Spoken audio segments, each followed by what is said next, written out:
Hi everyone. Today we're going to be talking about properties of exponents. Now this is going to be just the rules of exponents. So it's going to be a little bit different than what we're used to. Instead, we need to understand these rules before we can apply them to other situations. So let's take a look.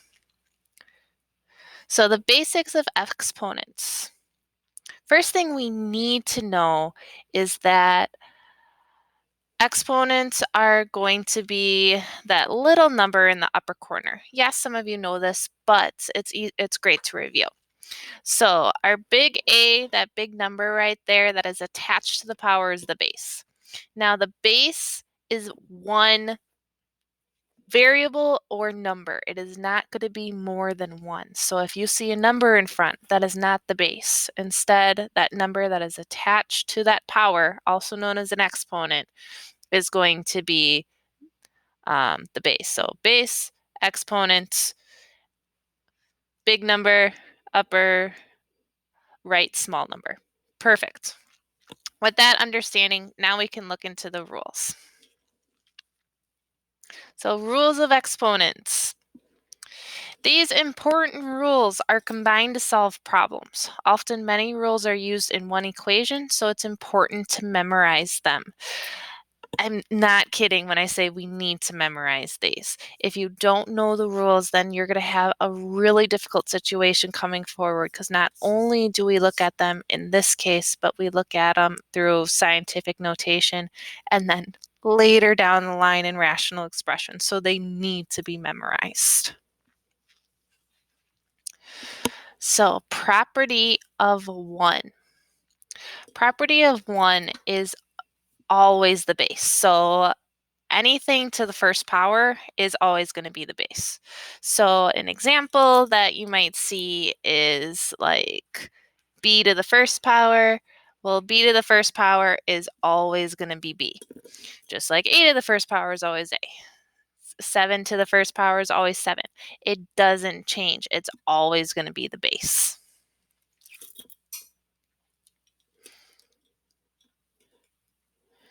Next, we have property of 0. Property of 0 is any base to the power of 0 is always 1 and nothing else. So it's not going to be the base and number 1. It just all is taken away and is the power, or is just 1. So a to the 0 power is 1. 2 to the 0 power is 1. Everything is just 1 whenever it goes to a 0 power. It's not 0, it's not anything, it's just the number 1.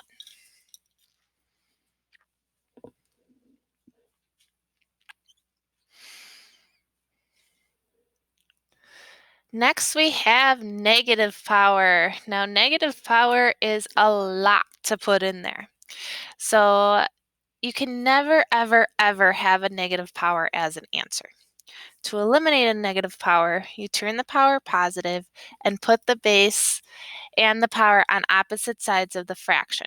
So what that means is if your negative power is on top, you bring it to the bottom. If your negative power is on bottom, you bring it to the top. In our example right here, I have a to the negative m power.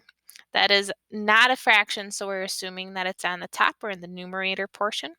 So in order to eliminate that negative, I brought it down to the bottom of the fraction, made that power positive, and then I put a 1 on top. In some equations, you already have something on top, so you don't need to put that 1.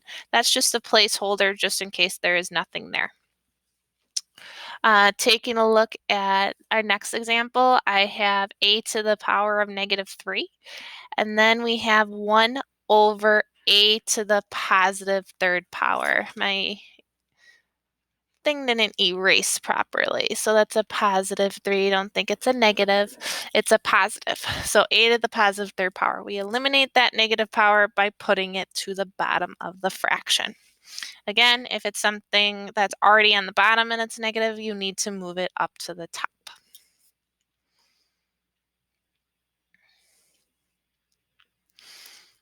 Next, we have power of product. So power of product is when you're multiplying two bases with powers by itself.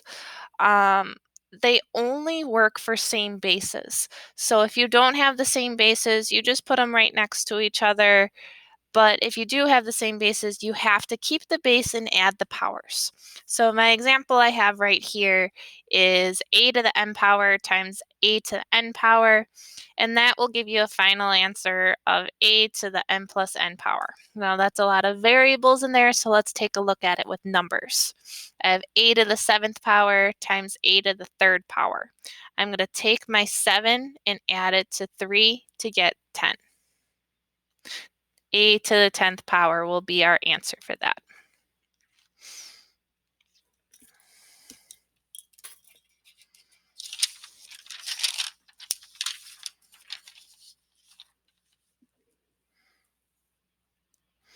Next we have is power of quotient. Again, this only works for the same bases as well.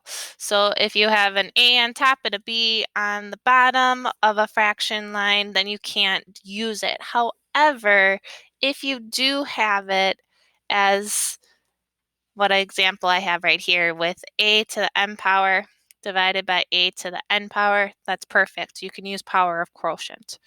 Power of quotient tells you to keep the base and subtract the powers. So with my powers of m and n, I am going to subtract m from n. Again, those are variables, so let's take a look at it as an example with numbers. I have my same bases of a. I have a to the 6th power and a to the 3rd power. I'm going to subtract my powers to get a to the 6 minus 3, which is a to the 3rd power. So that is power of quotient when they're dividing by each other.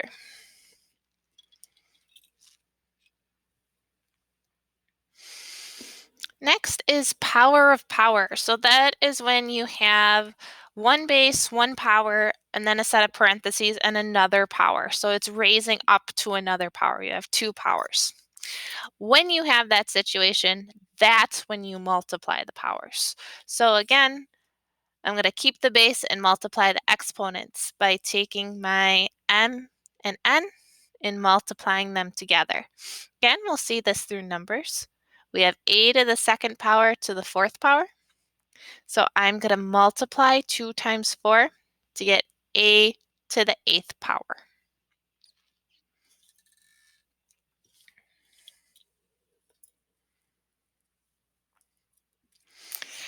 Next is going to be power of addition. Addition and subtraction are a little different than what we've had before. We've talked about in everything else that you needed the same bases. In addition and subtraction, you need the same bases and the same powers. If they have the same bases but they do not have the same powers, you cannot do it at all. Just say or just leave it the way it is, or just say it's not possible. So bases and powers need to be the same in order to add. You're going to keep the bases and the powers when you add, and then you're just going to add the numbers in front. So in my example, I have 3ab to the 2nd power plus 2ab to the 2nd power. My a has the same power, my b has the same power. They look exactly alike, perfect. I'm going to add the numbers in front. 3 plus 2 is 5, and keep the same base and the same powers.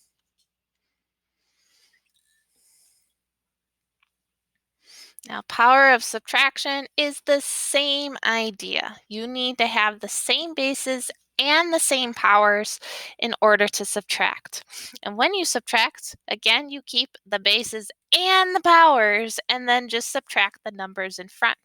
So in my example, I have 10b to the 2nd minus 5b to the 2nd. They have the same bases, the same powers. So I'm taking the numbers in front and subtracting it and keeping that same base and power.